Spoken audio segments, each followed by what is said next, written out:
Hey friends, so as everybody knows, April is Poetry Month, but what you might not know is it's also Library Month and Librarians Month. And this is a month that you kind of celebrate libraries and librarians and how important they are to your life and how important they are to society and keeping us reading. So today I thought I'd read a little fun book called Library Lil. The author's name is Suzanne Williams and the illustrator is Steven Kellogg, who I got a chance to meet one time.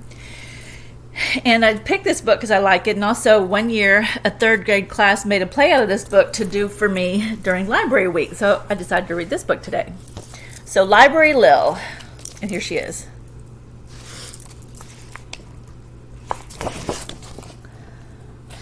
And I think I told you this before, but I decided when I was in the second grade that I wanted to become a librarian. So kind of like Lil, I've always liked books and I've always liked libraries.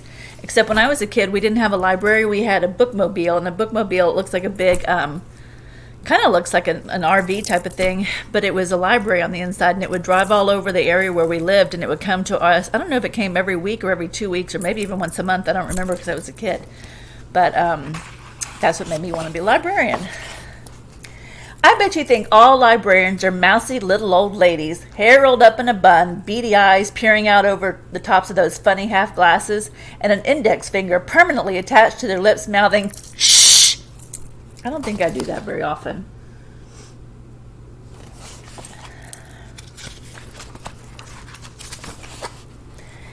Bet you never heard about Library Lil. Lil wasn't always a librarian, of course. She was a kid first, just like most people. Lil in the bathtub at 1 year old. Lil in secondhand Rose, 3 years old. Lil on the soccer field at 5 years old. And Lil builds Fort Rose, 7 years old.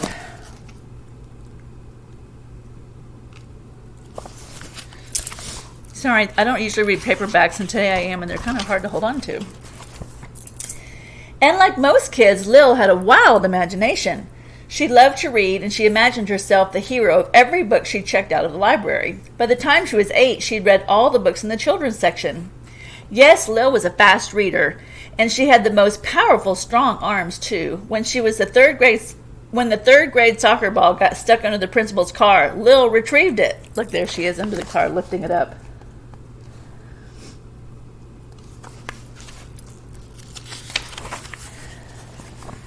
Her strength might have come from carrying all those books around, for when Lil ran out of children's books, she started in on the encyclopedias. She used to check out a whole set of them. She'd walk down the street reading the A volume, held open in one hand, while she balanced the remaining volumes on the palm of the other. She turned the pages with her teeth. Look at her. And look, there's a cat on top.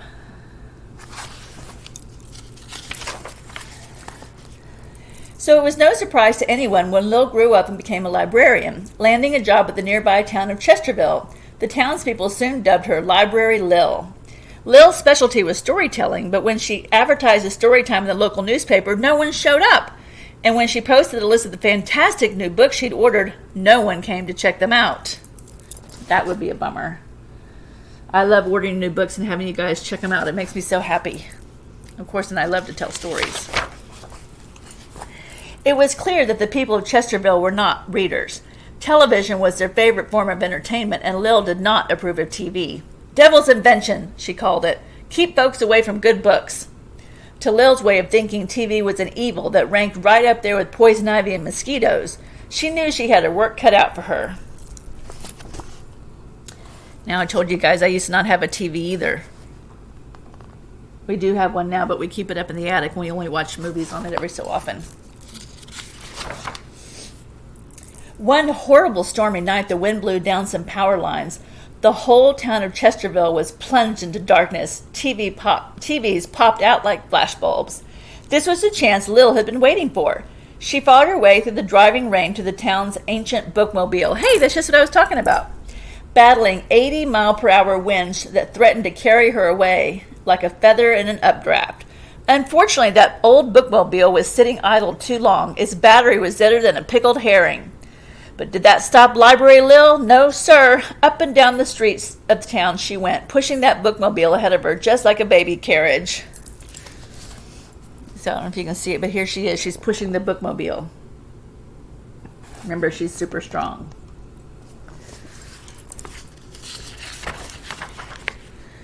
By the end of the night, every man, woman, and child in Chesterville was reading a book by the flickering light of a candle. The power is out for 2 whole weeks, by which time the townspeople had subtly formed the habit of reading.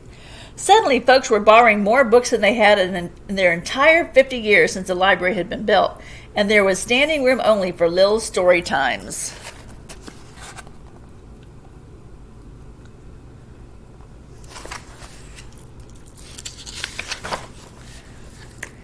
Not long after the storm, a motorcycle gang rode into town. The leader of the gang was Bust-em-up Bill.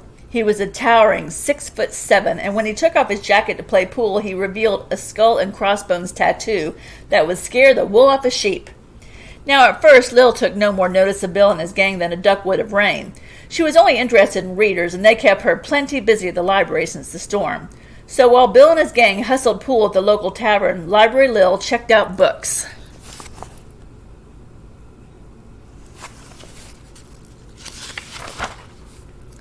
It wasn't long before Bust-em-up Bill found out about Lil, though. You see, he was in the habit of watching professional wrestling on Tuesday night, so when Tuesday night rolled around, Bill expected to watch his favorite program.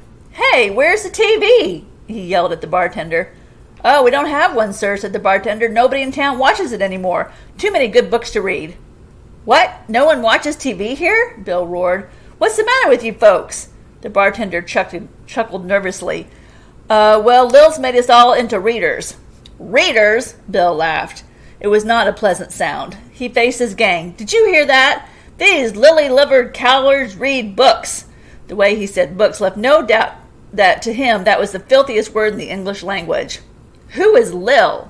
He spat the words out like bullets. "Our librarian," squeaked the bartender. "Well, where is she?" growled Bill. The bartender cringed. She'll be parking her bookmobile across from the library in about 10 minutes, sir." Bill stomped toward the door. "Let's go," he grunted to the gang.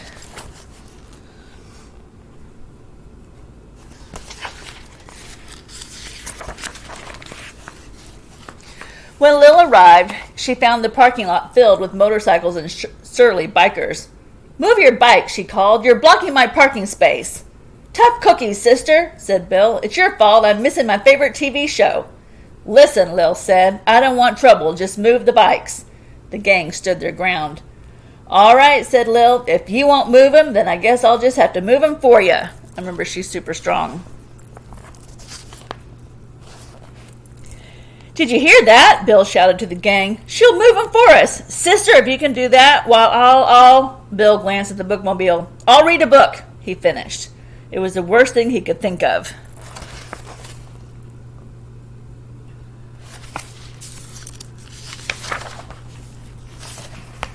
Lil grinned, and she flexed her skinny muscles. Then she stooped down, reaching under one of the motorcycles.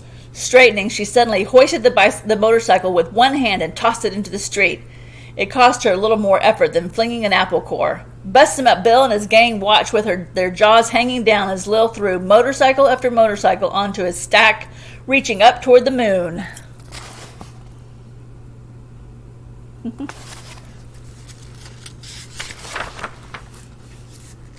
When she cleared the parking lot, Lil drove the bookmobile in. Then she climbed down and headed toward the library's front door. "All right, boys," she called out, "I'm open for business."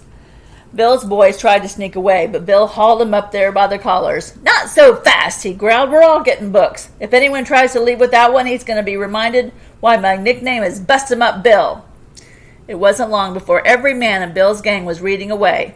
Of course, some of them hadn't learned to read too well in school, so Lil gave them some easier books to begin with.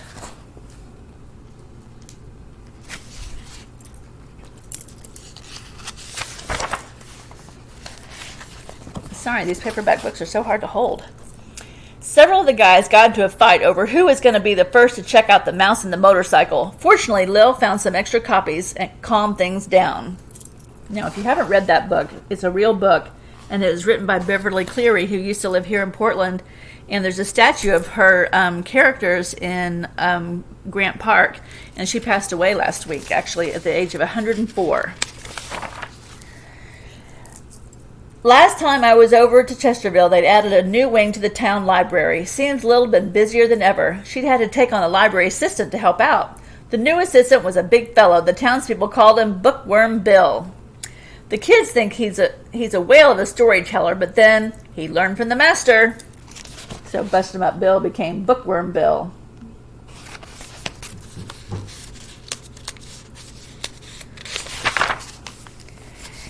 And since Bill's been on the job, Lil says there hasn't been a single overdue book. I think she's kind of sweet on the guy. Says she's even taken to watching a little of The Devil's Invention, particularly on Tuesday nights. There they are, watching wrestling. So it turns out Suzanne Williams, who wrote this book, is a librarian also. And I just kind of wanted to read this book to honor libraries since this is Library Month. And I think it's kind of a cute story. So I thought a lot of times I've been reading a lot of serious stuff, so I thought I'd read something a little more fun today. So I hope you liked it, and I hope that you continue to be a library user and a book reader for the rest of your life. All right, friends, happy reading.